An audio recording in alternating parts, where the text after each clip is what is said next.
bẹ́rù bá ń bà yín ẹ wí o ẹ̀rù ò bọ́mọ balógun bẹ́rù bá ń bà yín ẹ wí o ẹ̀rù ò bọ́mọ balógun Mulikat Kíkẹ́ lọmọ Adéyẹmí Balógun ọmọ ọlọ́jọ́ ìbí òní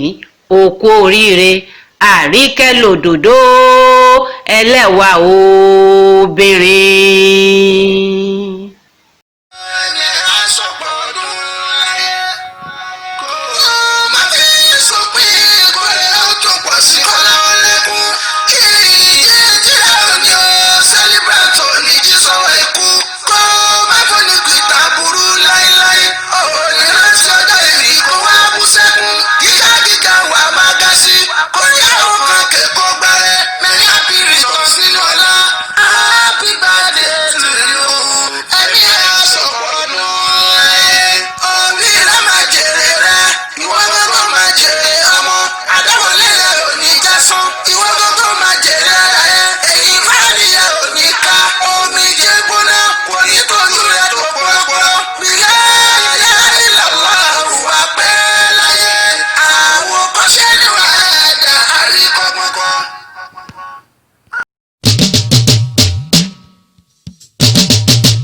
àwọn ará òpó ẹ̀sìn ìsìlámù ni a.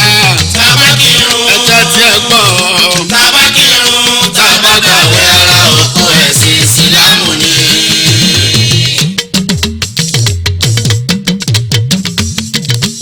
Tabakirun. Wàsílà tabakirun ta. bàbá wa dániwáyé ẹ ṣeun púpọ̀ àdúpẹ́dúpẹ́ ṣe bẹ́yìn ni bàbá Kíkẹ́ lọmọ tí fohùn rere kẹ́nikẹ́ni ẹ̀yin náà tún la fúnni máṣèrègùn tí fohùn ayọ̀ kẹ́niyàn àmọ́pẹ́ wa bàbá mímọ́ ẹ wá gbọ́pẹ́ tiwa fún dídá tẹ́ ẹ dọ́mọ Adéyẹmí Balógun sí àní Múlíkátù Kíkẹ́ lọmọ Àríkẹ́ ń ṣọjọ́ ìbí alágbádá ọlá ẹ máa kú àrà ọmọ Adéyẹmí Balógun ó kú oríire ó sì kú ayọ̀ ọjọ́ ìbí àdániwáyé ti dá ọ sí Èdùmàrè á jẹ́ kó o ṣe púpọ̀ ọdún èyí ní dúníyàn Múlíkátù mi Àríkẹ́ Kíkẹ́ lọmọ Adéyẹmí Balógun ọ̀pọ̀ ló fẹ́ ṣerú èyí tí kú ti já wọn nírọ́ a ò fi yọ̀ wọ́n rárá ọpẹ́ làwa ń dújàre àní ayọ̀ ńlá làwa ń bá ọ yọ̀ ní dúníyàn nítorí gbogbo ọlá omi tí ń bẹ kò lè tó tolókun gbogbo erùpẹ̀ ilẹ̀ náà kò lè tó tọlọ́sà tọ̀látọ̀lá ló bá wáyé tògótògó ló jáde nínú ìyá ó di dandan kí wọ́n ó dọlọ́la ní tirẹ̀ àmì o sì ní fi ìṣẹ́ ló gbà. Múlíkat Kíkẹ́ lọmọ Adéyẹmí Balógun bàbá wa àgbà Alhaji Kẹ́hìndé Adéyẹmí Alákatá Balógun ń kọ́ nílé ẹ kú ìtọ́jú akíkanjú ẹ̀dá bàbá onínúure wọ́n ti fọwọ́ pawú wọ́n sì ń fèrègì jó bí iyọ́mọ ọjọ́ ti dalẹ̀ bàbá wa ò ní fẹ̀yìntì láyé sunkún àbámọ̀ Àríkẹ́ bó ti wo Olúwa ọba ní sọlá fúnni bó ti wo Elédùà náà ní ìsọ̀nà ẹni ikú ni kòkòrò tí ò jẹ́ ká gbádùn òbí tó gbó màmá wa olóògbé Alájà Ẹ̀bùnlọ́mọ Rísíkátù Àṣàbí aya Adéyẹmí Balógun ò sí láyé mọ́ abiyamọ abọ̀já ńlá abiyamọ abọ̀já ara ire abiyamọ gbangba níwájú àgbàmì ayé ọmọ abiyamọ kìkì àdúrà lọmọ òkè sanlú lẹ́sì ẹ̀ ọ̀wọ́ kádániwáyé bá wa tẹ́ yeye sáfẹ́fẹ́ rere kélédùà dákun dábọ̀ bá wa fàlùjáná tí fìdáùsì kẹ́wọn tìkẹ́tìgẹ̀. يفعل بالمخلوق ما يشاء وحكمه ضرا وضرا. Kíkẹ́ lọmọ Adéyẹmí Balógun kẹ̀kẹ́ ta dídùn aṣọ lè dìde ẹ̀dá láyé ṣe bẹ́nìyàn náà láṣọ tirẹ̀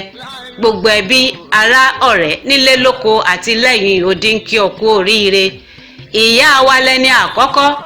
wọ́n ń kí ọ Alájà Kudirat Olúwayẹmísí aya Ọ̀yáwọ̀yè màmá Kọ́lá aya rere lọ́dẹ̀dẹ̀ bàbá onínúure aya Pòfẹ́sọ̀ Ọ̀yáwọ̀yè onínúure ẹ̀dá láya afọbajẹ nígboro ìlú Ọ̀fà Múlíkátù Adéyẹmí Balógun ṣebí bájá bá lẹ́ni lẹ́yìn yóò pọ̀ bọ́ ẹni rere ń kí ọ kú ọjọ́ ìbí ẹ̀gbọ́n rẹ onínú funfun bíi igbá ẹmu Alhaji Mustapha Adéyẹmí Balógun tó ń fojoojúmọ́ tọ́jú Kíkẹ́ lọ́mọ afúnni má ṣe ìbàjẹ́ ẹni afúnìyàn márùkà níkùn ìbú owó lọ́mọ Adéyẹmí Balógun òkè lọ́wọ́ afúnni ń gbé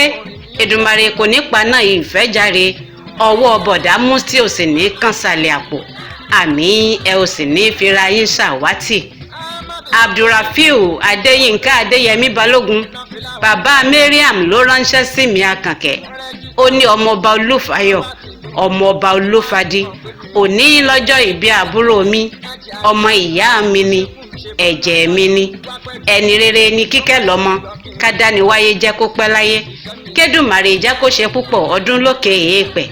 Monsurat ọmọ Adéyẹmí Balógun mama Fawaz ògbẹ́yìn rárá aya Àbáyọ̀mí ń kí ọ kú oríire ó ní àṣeyí sẹ̀mí. ó wá pa ó dún kan orin mi ọ̀sẹ̀ ilé ńlẹ̀ àkọ́kọ́ pọ́n lórí Pasuma dìde bá mi mú jòmíà. ó wá pa ó dùn ọ̀rẹ́ mi. ó wá pa àkọ́kọ́ pọ́n lórí. Mulikat òṣèré ọmọ Adéyẹmí Balógun ó tún kú oríire báwa kí gbogbo olóríire tí ń bẹ lọ́dún Ifákakọ́s pátápátá látọrí Alhaji Alhassan Taiwo Ògògó ọmọ Kúlódò àdùmáàdán olóhùn iyọ̀ akọni Ògògó ọmọ Kúlódò ènìyàn tá a bá ṣe lóore ẹgbẹ̀fà tí ò dúpẹ́ ńkọ́ irú ẹni bẹ́ẹ̀ a sì bẹ́gi dìnà èégbèje Mulikat ọmọ Adéyẹmí Balógun ń dúpẹ́ oore ẹ ṣeun púpọ̀ bàbá wa Ògògó oníwà ire bàbá wa Bíọ́dún Ọlánrewájú Abe Lánre là ń pè ó jàre àgbàlagbà dìrẹ́tọ̀ tí kì í gbayì ọ̀bọ́kẹ́ àfi ká ṣiṣẹ́ ire dójú àmì gbangba ẹ kú ìtọ́jú Kíkẹ́ lọ́mọ adúpẹ́ ẹ ò ní ṣubú dànù Alhaji Abdulganiu Ọláyínká má sọmọ ọmọ Quadri àgbà akin lẹ́kùn mẹ́sàn-án òró àwa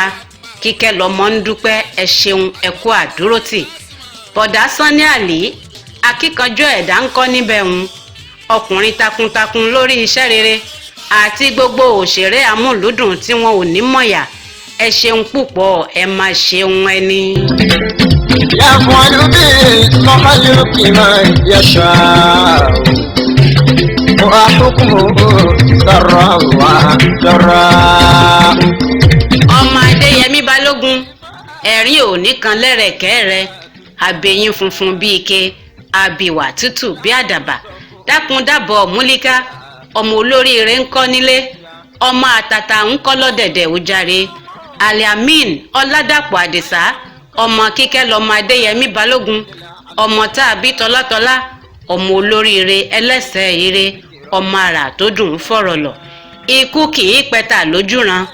Aliamin Àdìsá ò ní kú lọ́mọdé òjòjò yìí mẹ́yẹ lórí ìtẹ́ bẹ́ẹ̀ ni Ọládàpọ̀ Àdìsá òkúkú ní fàìsàn lùgbà.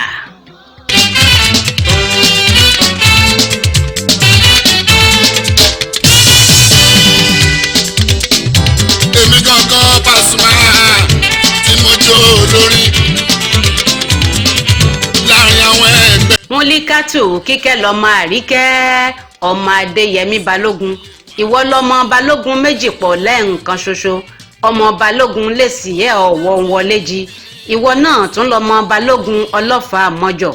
Ọlálọ́mí ni ọ́ ọmọ Abísùjókọ